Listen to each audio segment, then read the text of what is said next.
Comprendre parole là. Comprendre parole là, frère Msemio, c'est une émission radio, télévision, nourriture spirituelle. Mettez pour tout auditeur, auditrice, téléspectateur et téléspectatrice lié chaque jour.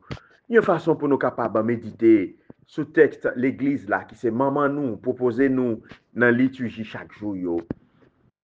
Jeudi, qui c'est jeudi 6 mars 2025 là, pendant la fête Sainte Colette, l'église a proposé nous dans jeudi, après les sandlants, livre Deutéronome chapitre 30, verset 15 à 20, et lié nous pour nous méditer dans le psaume 1er. Et l'évangile là, nous joignons dans Luc 9, verset 22 à 25. Grand-maître, nous remet pour nous, ou ben nous chaque jour parole pour nous capables de méditer sur yo. Même Jean chanté à dia, c'est pour parole yo. Nous avons une lampe sur chemin nous, tout côté nous passer pour l'éclairer nous et guider nous pour que nous capables d'entreprendre tout bon bagaille dans la vie nous. Dans nos petits Jésus nous prions, lui-même qui vivre ensemble avec nous hier jeudi et pour tout temps. Amen. Lecture du livre du Deutéronome. Moïse en disait au peuple, vois, je mets aujourd'hui devant toi ou bien la vie et le bonheur, ou bien la mort et le malheur. Ce que je te commande aujourd'hui, c'est d'aimer le Seigneur ton Dieu, de marcher dans ses chemins, de garder ses commandements, ses secrets et ses ordonnances. Alors, tu vivras et te multiplieras. Le Seigneur, ton Dieu, te bénira dans le pays dont tu vas prendre possession. Mais si tu détournes ton cœur, si tu n'obéis pas, si tu te laisses entraîner à te prosterner devant d'autres dieux et à les servir, je vous le déclare aujourd'hui, certainement vous périrez. Vous ne vivez pas de longs jours sur la terre dont vous allez prendre en possession quand vous aurez passé le Jourdain. Je prends aujourd'hui à témoin contre vous le ciel et la terre. Je mets devant toi la vie ou la mort, la bénédiction ou la malédiction. Choisis donc la vie pour que vous viviez, toi et ta descendance.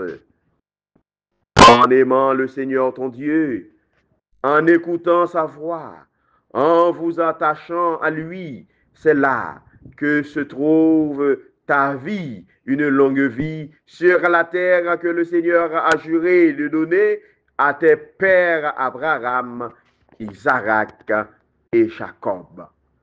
Parole du Seigneur, nous rendons grâce à Dieu.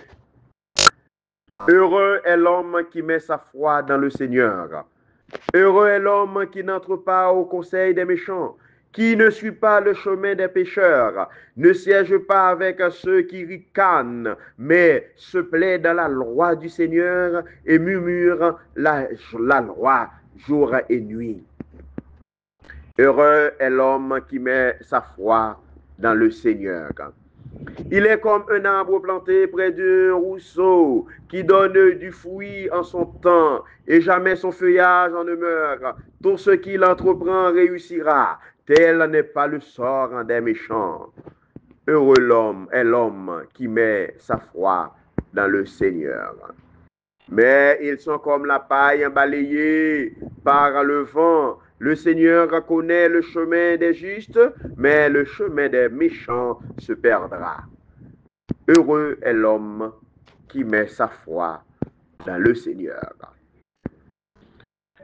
Évangile de Jésus-Christ selon Saint Luc.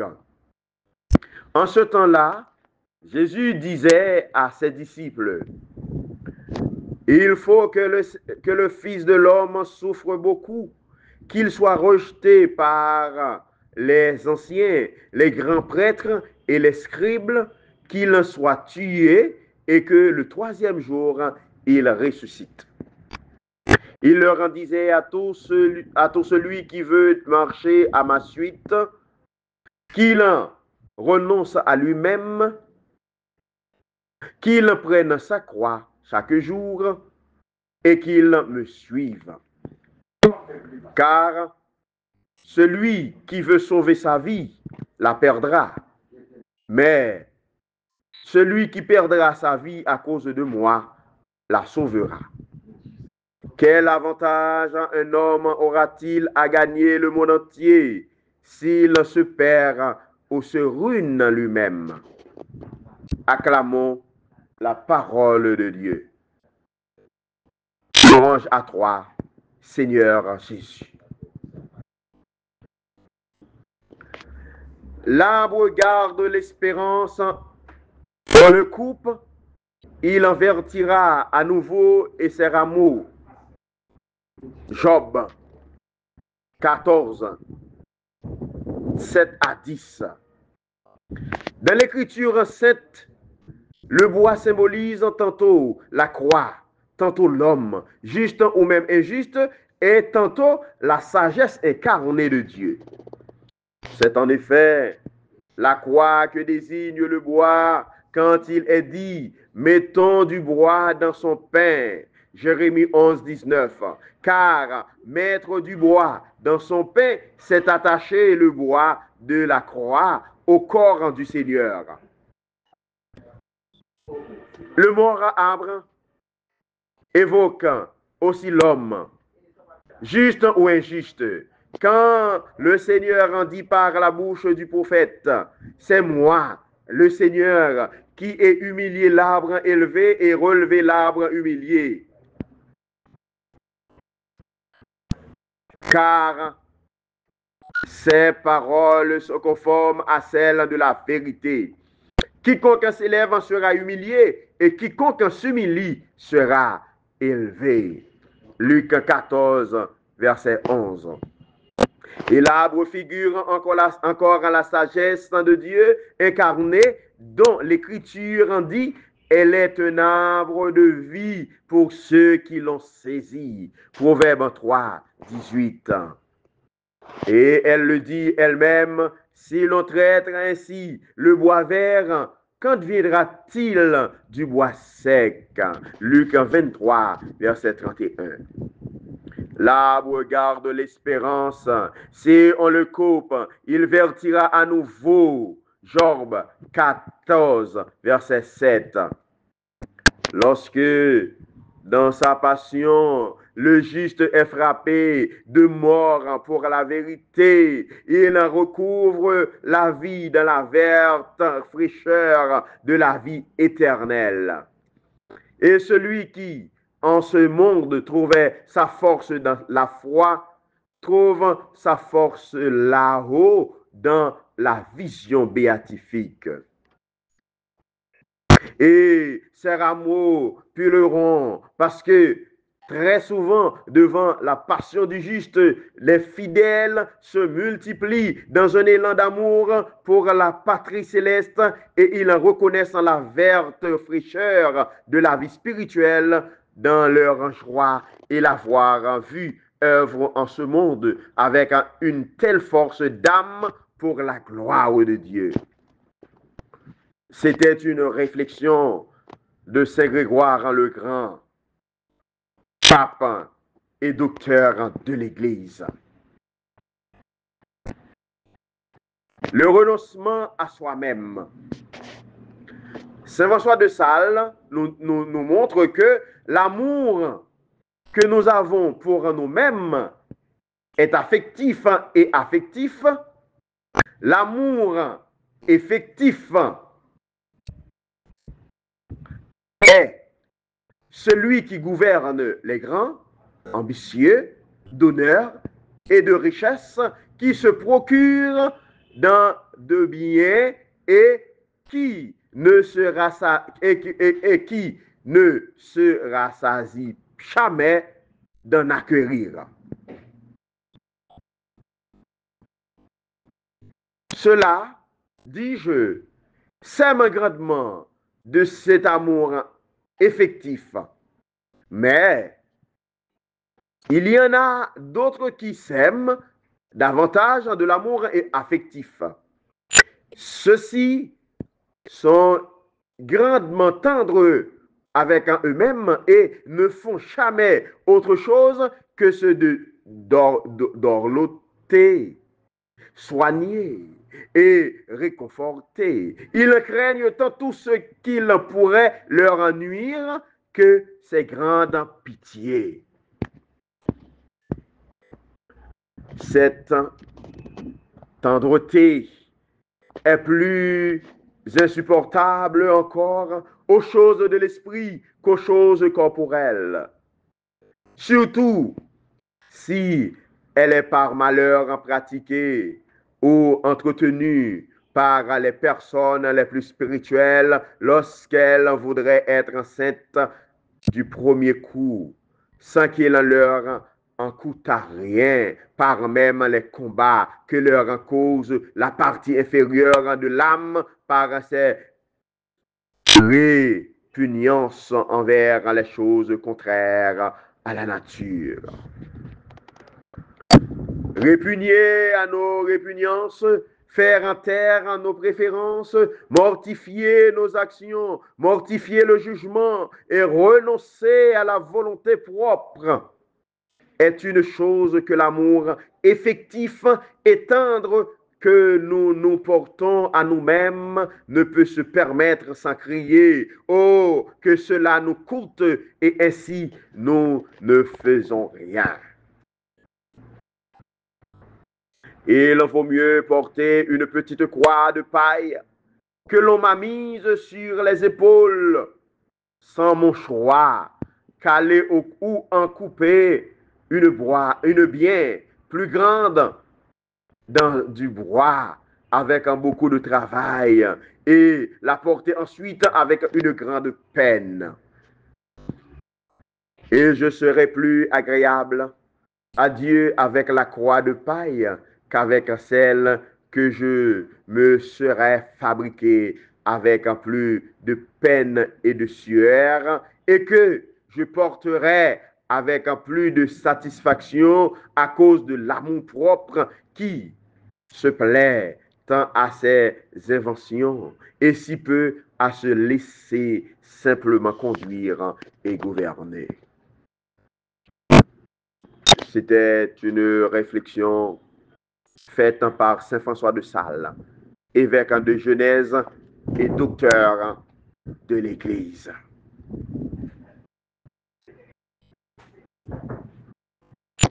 Et maintenant, mes frères et sœurs,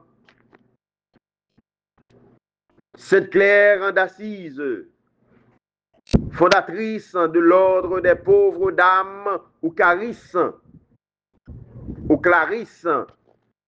a fait pour nous aussi une belle réflexion, une belle méditation sur ces passages que nous venons de lire.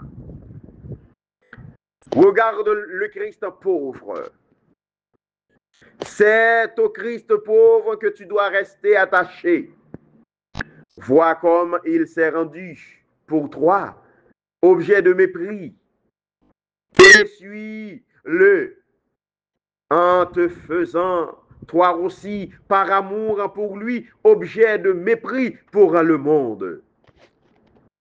Ton époux, le plus beau des enfants des hommes, qui est devenu pour te sauver, le dernier des humains, méprisé, frappé, tout le corps déchiré à coups de fouet, mourant enfin sur la croix dans les pires douleurs, regarde-le, médite-le, contemple-le et n'aie d'autre désir que de l'imiter.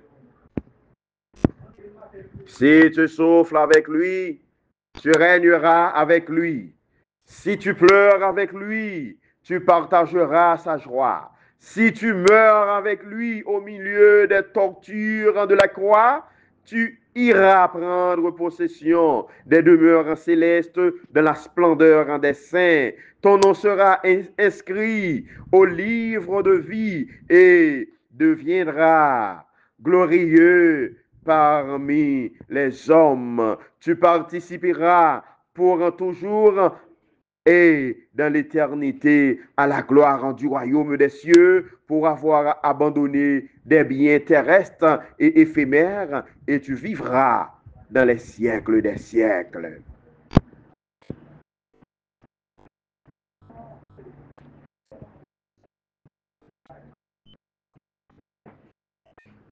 Il n'est pas de doute. Chrétien sans chemin de croix. Il n'est pas de route chrétienne sans chemin de croix. Il n'y a pas d'art de vivre selon l'évangile sans la mort de soi-même. Le renoncement est aujourd'hui un mot que l'on veut oublier. Un mot oubliette à placer sur les tablettes. Pourtant, il n'y a pas de bon vin que si le vigneron a taillé le cep. C'est par amour pour sa vigne qu'il agit ainsi. L'homme et la femme dont renonce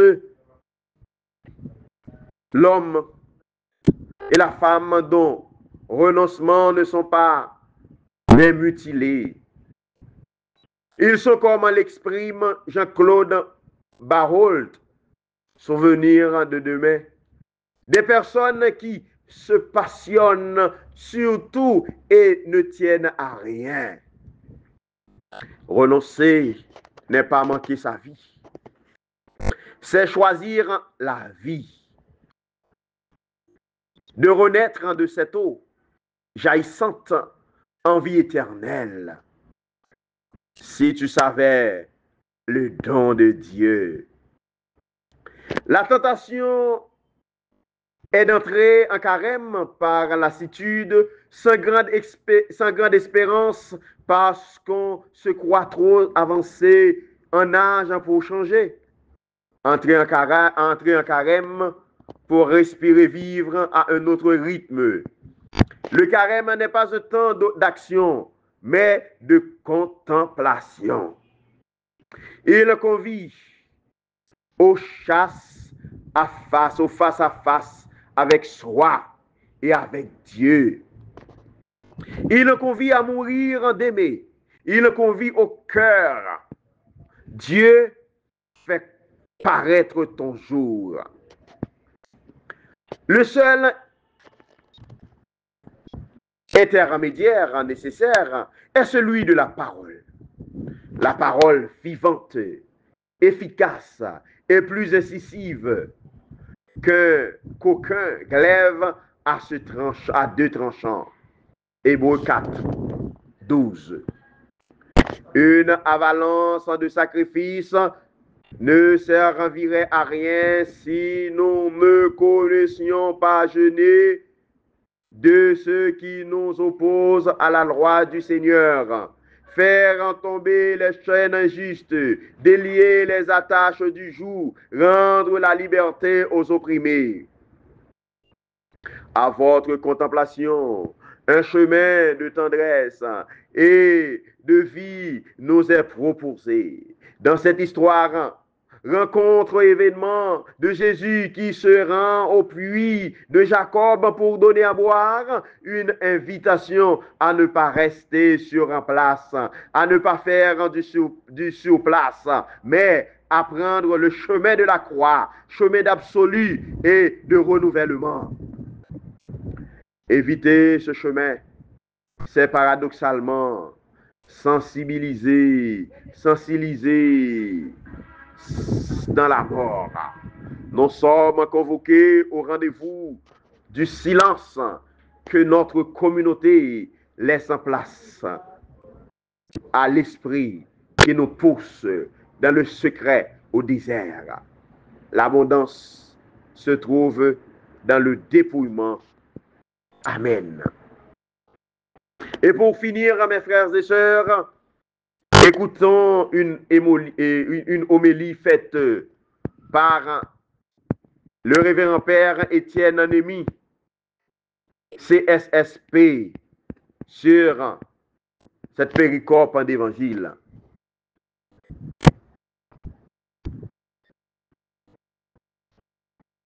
Les textes de ce jour nous parlent du choix. Vivre, c'est choisir. Notre vie n'est qu'un ensemble de choix. Les croyants que nous sommes se distinguent par leur choix particulier, le choix de la vie. C'est quoi choisir la vie aujourd'hui? Dans notre monde dominé par la guerre, nous dirons par exemple que celui qui choisit la paix choisit la vie, et celui qui choisit d'alimenter la guerre, quelles que soient les raisons avancées, choisit en réalité la mort. Et dans les choix politiques que nous sommes appelés à faire, choisir la vie, c'est choisir celui qui est porteur de vie, de paix, de bonheur, de justice, d'égalité entre tous. En revanche, choisir la mort, c'est choisir celui qui, par ses actes, montre qu'il n'en est pas porteur de bonheur, de justice pour tous. Choisir la vie, c'est aussi savoir passer à autre chose. Parce que la vie, c'est ce qui croit, ce qui est porteur d'avenir. La vie, c'est ce qui est debout, présent auprès de ceux qui souffrent, tout le connaître de l'inertie et de l'absence quand les difficultés nous assaillent ou que la mort nous menace. Nous accrocher aux vestiges du passé par opportunisme ou par crainte de l'avenir, c'est s'accrocher à la mort. Choisir la vie passe souvent par des humiliations, des renoncements, des sacrifices où on peut avoir le sentiment de perdre sa vie. Quand Jésus se sacrifie pour nous, ce n'est pas le choix de la mort, mais bien le choix de la vie. Choisir la vie demande du courage. Courage qui nous rend capables de résister aux forces de l'inertie ou de l'égoïsme. Dans les débats qui dominent le monde et nos pays, quel est notre choix? Celui de la vie ou alors celui de la mort? Amen.